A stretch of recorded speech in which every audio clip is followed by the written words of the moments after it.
Hey, welcome back. 7:39 this Sunday morning. As we head into the peak summer season, a new survey finds that nearly 90% of pet parents say they plan their summer activities, including travel, based upon whether or not their pets can join them.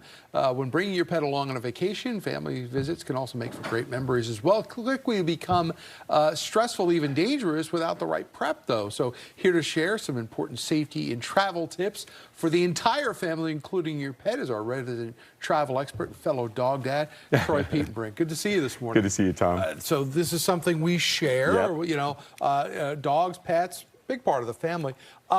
But, there are several apps out there that I actually use as well, too. So how much of a trend has this become? Because it used to be family dog goes off to the kennel. Oh, yeah. And then, the family goes away for a week or however long. That's not really the case anymore. No, not at all, because that dog is the family now. For many folks, it is very much their child, and they're not going to send them away.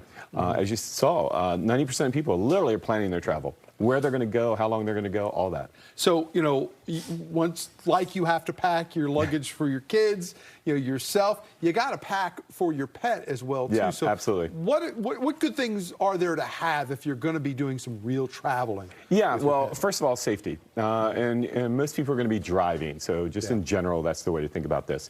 My dog has a harness that actually straps into the car seat. I do not want my dog flying around in the case of an accident. They become, that little 35-pound dog becomes thousands of pounds worth of projectile. So that's really important. When you're thinking about their food and their water, a lot of dogs are very sensitive. Cats in general are very sensitive with their stomachs. Bring your own food. There's no guarantee that that same brand's going to be where you are at the other end. Bring the water. Make frequent stops along the way. That's really important. And also, double or triple up on the IDs. A lot of people have their dogs microchipped or their cat microchipped. The problem with that is that dog has to be found first. That then has to go to the vet.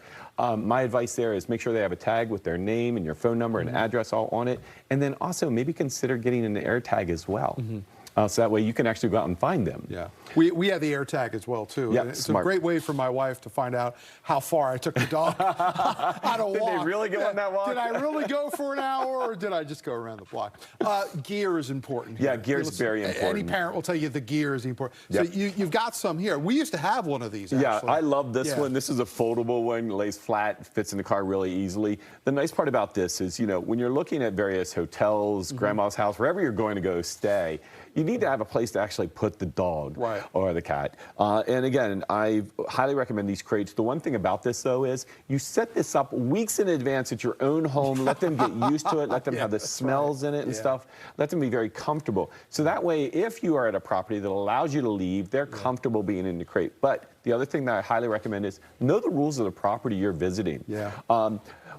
We welcome pets or dogs allowed is very different than dog and cat friendly. Really look at the fine print, what sizes are allowed, what are the extra fees involved, the cleaning cost. I mean, you can be stuck with a $500 fee to have a pet travel with you. Yeah, you got to have that conversation before you go. Way before you go. We had an incident one night where we arrived at a hotel which we had paid for a dog to be with us. Yes. And then we got to the facility and there was a sign on the door that said no dogs. Yep.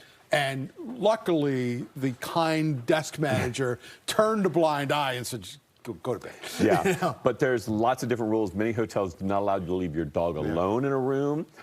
There, you might want to look at a pet sitter service. The other thing that I highly recommend, and a lot of people do not do that, know the local vet in your area. Look that up ahead of time. Where's the 24-hour vet service that are nearby in case there's a problem? That's a great idea because you don't know if something happens. Absolutely. God forbid you want to be able to get your pet cared for. Yep. Where can people find out more information? Follow along on The Gay Traveler. You will see tons of pictures of my princess, my dog. I talk about her all the time. Well, that has earned you a happy Father's Day, my friend. I appreciate it, What Tom. a good dog dad you are as well, too.